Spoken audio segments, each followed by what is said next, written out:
Astagfirullahaladzim. Mohon bersabar, ini ujian. Mohon bersabar, ini ujian. Ujian dari Allah, ujian dari Allah. Ini adalah perjuangan.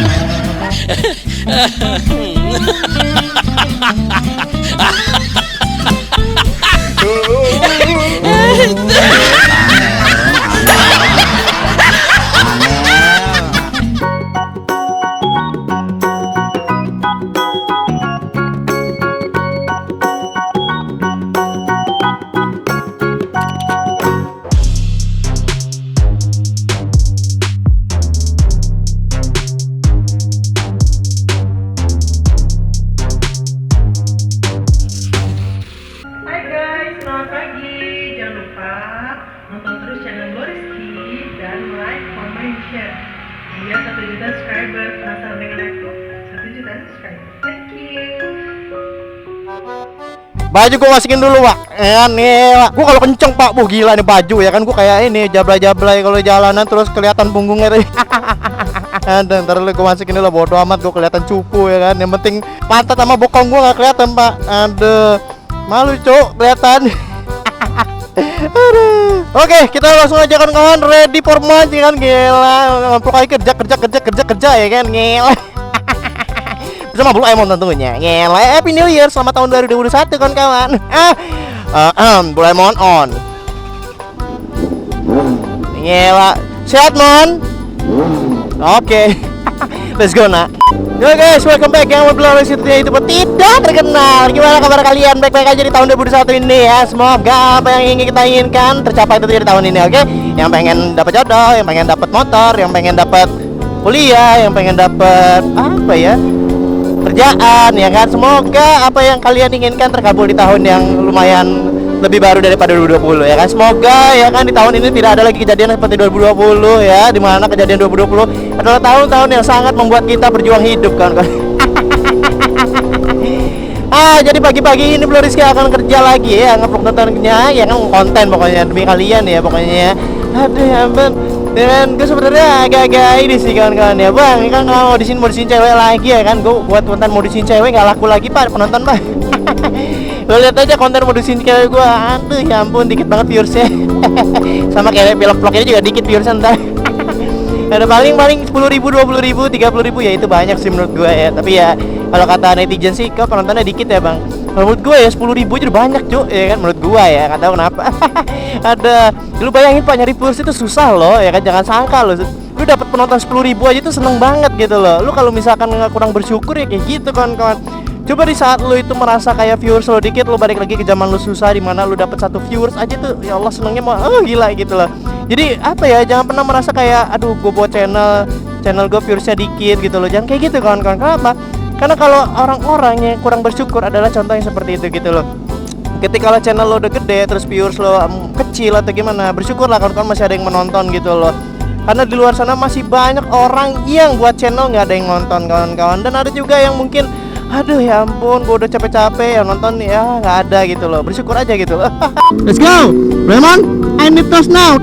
Let's go. Wow. Wow.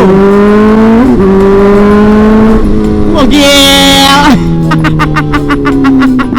Ngel apa yang setelah lakukan melihat lingkungan kawan ngel apa nungguin ya kan ngel. Ini dia pemirsa Gojek non Blue Rizky tentunya ngel. Gila. Bener-bener dari motor ya kan. Wah jika kondek, wah gila. Torsinya itu kawan-kawan ya 600 cc itu emang 4 silinder emang wah gitu loh. Apalagi yang 2 silinder, wah gila wili-wili loh. Ada sebenarnya agak ambigu di warga Indonesia ini ya. Kalau suaranya nggak 4 silinder itu kayaknya katanya bukan moge. Ya harus gitu baru dikatakan moge gitu loh kan. Walaupun 600 cc juga katanya bukan moge kawan-kawan. Sebenarnya kawan-kawan yang dikatakan moge itu cc-nya kalau nggak salah 400 sampai 500 cc ke atas di Indonesia ya untuk dikatakan moge. Jadi bukan dari berapa banyak jumlah silindernya. Bapak lihat sebelah kiri pak. Aduh ya kan. Jadi buat kawan-kawan nih tentunya kalau misalkan kalian merasa kalau misalkan moge itu dikatakan nggak dari jumlah silinder, kalian salah besar ya. Kalau misalkan moge itu dihitung dari berapa jumlah cc-nya kawan-kawan, bukan berapa banyak jumlah silindernya. Jadi walaupun dia 600 cc tapi 2 silinder, percayalah kawan-kawan, dia tuh dikatakan moge juga gitu loh. Yang penting 500 cc ke atas. Yo bro, mari sehat. Aduh, ya kan ngel, kita tampan dulu lah di sini ya kan ya, gila. Pokoknya kalau lo olahraga, jogging gitu lo, muka lo di bawah rata-rata, tenang aja kawan-kawan ya. Jangan takut ya kan, selagi ada moge ya kan, helm full face AGP, ganteng bor, gila lo.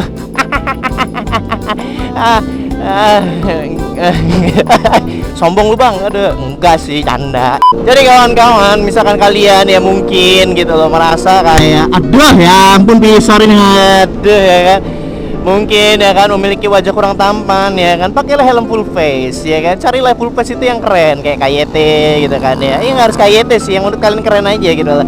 Karena ladies yang memandang dari fisik itu ngeliatnya dari wajah kan ya, apalagi di atas motor ya kan. Motor pakai helm full face, bu, gila. Orang cewek-cewek itu nggak munafik, pasti ngeliatnya ih kakaknya ganteng ya gitu. Pas buka helm jong. Terus satu lagi kawan-kawan, kalau misalkan kalian punya moge ya, atau kalian peralihan dari 150 cc ke 600 cc, hal yang paling susah untuk dilawan adalah rasa sensasinya ya. Jadi jangan sampai ketika kalian naik cc ya kan, kalian tidak bisa menahan sensasi alias emosi yang ada di dalam diri kalian. Kenapa kawan-kawan? Kenapa kalau misalkan kawan-kawan itu ngelihat moge-moge ya kan, apalagi yang mungkin orangnya baru peralihan dari 100 cc sampai 250 cc gitu loh, bawanya pada gila ya kan. Sebenarnya itu adalah emosi sih. Jadi ada ketika rasa itu timbul ketika lo punya motor yang seperti ini gitu loh, kayak lo pengen geber, kayak pengen gila, gue merasa kayak bro motor gue paling gede bro, minggir lo, gila. Nah itu yang harus dibuang sih kawan-kawan ya. Kenapa? Karena itu memang sensasi yang sangat tidak bisa tertahankan gitu loh ya kan. Karena jujur sih diskriminasi di jalanan itu sangat kerasa loh ya kan. Yang biasanya gue pakai moge 600 cc, ketika gue berpaling pakai matic ya kan, gue jadi kayak apa ya, orang-orang tuh kayak bodoh amat gitu loh, menyalip kiri nyari kanan gitu. Gila pakai moge orang mulai segen gitu loh kan. Diskriminasinya aja dari situ udah kuat gitu loh. Jadi wajar kalau orang ganti motor cc gede, jadi orang itu kayak ngerasa kayak boy minggir boy apa lo gitu. Jadi itu wajar sih, tapi itu yang harus ditahanin gitu loh. Nah mas, belum pernah lihat ninja ya. Diliatin gue Mike, ada ninja ini mah. Ninja terus. Jadi buat kawan-kawan, hal ketika kalian beli moge, apalagi ya mungkin cc besar gitu loh, hal yang pertama kalian harus lakukan adalah belajar menahan emosi ya kan. Kebut nggak apa-apa, tapi jangan sampai jangan sampai itu kebutnya itu kelewatan batas gitu loh. Karena motor kayak gini kawan-kawan, jujur gua pernah ngelembus 180 km per jam dan itu masih bisa lebih gitu loh. Dan itu gak pernah gue lakuin di porong mentok-mentok 110 ya, itu juga udah berebet mesinnya gitu loh. Ini 110 udah kayak naiknya 60 km per jam kawan-kawan. Jadi ada rasa dimana lu harus menahan rasa emosi gitu loh. Gak munafik sih, gue juga pernah gitu loh, ketika gue peralihan ya kan, waktu itu dari porong terus tiba-tiba dikasih R6 sama RNG, terus habis itu gue gila kayak gini rasa sensasinya gitu loh, sangat luar biasa kawan-kawan. Jadi kayak ngebuat lo itu kayak raja jalanan gitu loh. Tapi dibalik itu semua, ketika lo sudah merasakan merasakan seluk-beluknya naik moge ya, lo bukan merasa kayak udahlah ngapain sih anjir gitu loh. Kurang kerjaan gitu loh, receh gitu loh.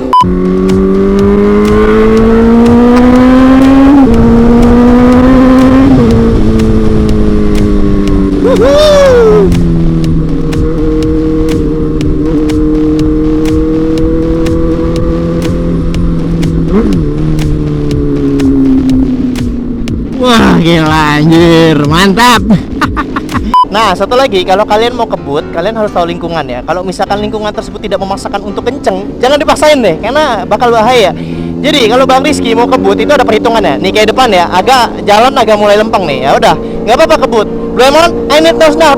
Let's go. Tapi berapa ratus meter kemudian lu harus berhenti kawan-kawan, atau mengurangi kecepatan. Kenapa? Karena keberuntungan itu kita nggak ada yang tahu. Nih kita lihat. Lemon, I need those now. Let's go.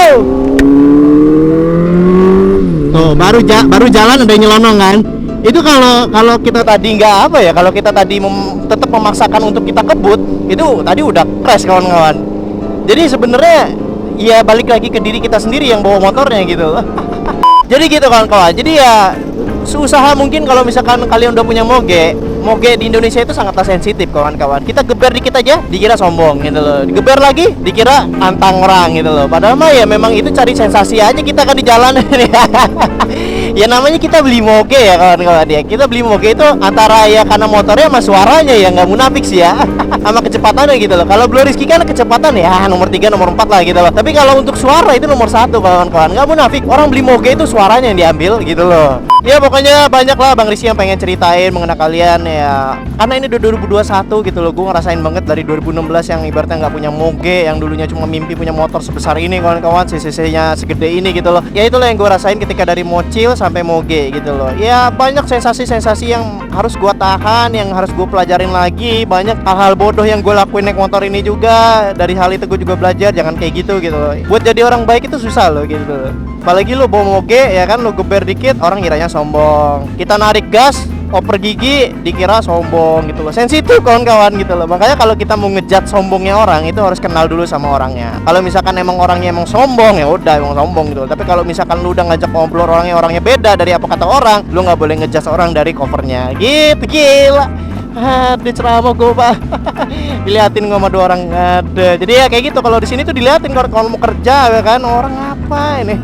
Mari pak, ada kerja pak. Ada. Ninja nih, motor ninja ya. Mari blok. Ada.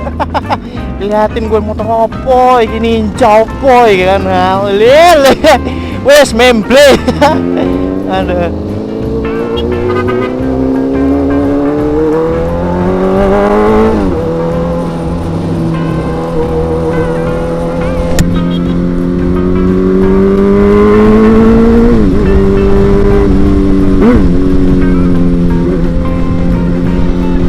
Bang, mengapa Bunda Emon nggak pernah naik porong ya pertanyaannya? Jadi porong itu kan udah pensiun kawan-kawan ya. Sebenarnya kalau nyobain si porong sih dia udah pernah naikin ya, cuma nggak ada vlognya aja. Ada macet lagi anjir apa gue liat sini ya. Oke, pertanyaan kedua, apakah perlu bang kerja sesuai passion ya, ini intinya ya. Jadi ya menurut gue sih kerja sesuai passion itu tergantung dari individu pribadi sih. Kalau misalkan sekarang sih memang ya dibutuhkan adalah ya orang-orang yang memang bekerja di sosial media kawan-kawan, karena memang zaman sekarang itu beda banget ya sama zaman dulu. Kalau zaman dulu itu kayaknya kamu harus kerja sebagai pegawai karyawan, kalau bisa kamu kerja di tempat perusahaan atau instansi resmi pemerintah gitu loh, kayak PNS ya pokoknya gitulah. Kalau zaman sekarang tuh mindset kayak gitu tuh harus diubah gitu loh. Jadi kita itu harus kerja sesuai dengan apa yang kita inginkan. Kalau misalkan kita juga kerja tidak sesuai dengan kita inginkan, biasanya sih ya fine-fine aja. Tapi kan alangkah lebih seneng ya kan kalau lo bisa kerja tapi dari hasil yang lo senengin juga, kan enak juga tuh ya gitu. Jadi ya kayak Bang Rizky sih, gue emang kerja kayak gini emang karena pertama gue suka ngedit video, kedua gue suka ngoceh, terus ketiga juga ya gue suka orangnya mau entertain gitu loh. Apa nih Bang, Bunda Emon itu bisa gak sih bawa motor gitu loh, bawa motor laki lah ibaratnya, atau bawa porong gitu loh, pengen lo dual vlog gitu loh, pengen deh dual vlog gitu maksudnya ya. Oke, jadi sebenarnya Bunda Emon itu kagak nyampe kawan-kawan. Jadi agak susah sih kalau misalkan dia bawa motor laki gitu loh. Mungkin Matic sih, kalau Matic dia bisa sih. Tapi dia motor laki juga bisa kawan-kawan. Tapi memang dia pendek, jadi agak susah kalau naik motor kayak gini. Apalagi naik naik Blue Emon, gila lo kagak napa kakinya kawan-kawan. Ada. Bang, kalau kira-kira Bunda Emon mau belajar CBR lu kasih nggak? Ada. Sebenarnya gue dulu udah ada kepikiran dia mau ngajarin Bunda Emon si 600 cc ini ya. Cuma kakinya kawan-kawan kurang nyampe. Kawan-kawan punya ini nggak, punya referensi sepatu yang high-nya tinggi gitu ya, maksudnya bukan high heels ya, tapi apa sih bawahnya itu tinggi gitu loh, yang lidah bawah kaki bawah. Jadi kalau sepatu itu kan ada bawahnya ya karetnya, itu panjang kawan-kawan. Jadi buat orang-orang yang mungkin rata-rata 160 cm atau di bawah rata-rata bisa tinggi lah gitu, bisa naik motor kayak gini. Kalau punya referensinya atau di Shopee atau Tokopedia, tolong kasih linknya ya, atau tolong kasih tahu nama sepatunya apa di Google ya kawan-kawan ya. Oke, pertanyaan terakhir. Apa yang Kak Rizky rasain sebelum dan sesudah ada pasangan dari segi apapun? Hidup tuh lebih terasa sih, lebih kayak lebih ada yang nemenin gitu, dan lebih bahagia tentunya, dan seneng rasanya ada orang yang sayang sama gue, terus ada yang cinta sama gue, dan ya ngebimbing gue untuk jadi orang yang lebih baik tentunya. Iya.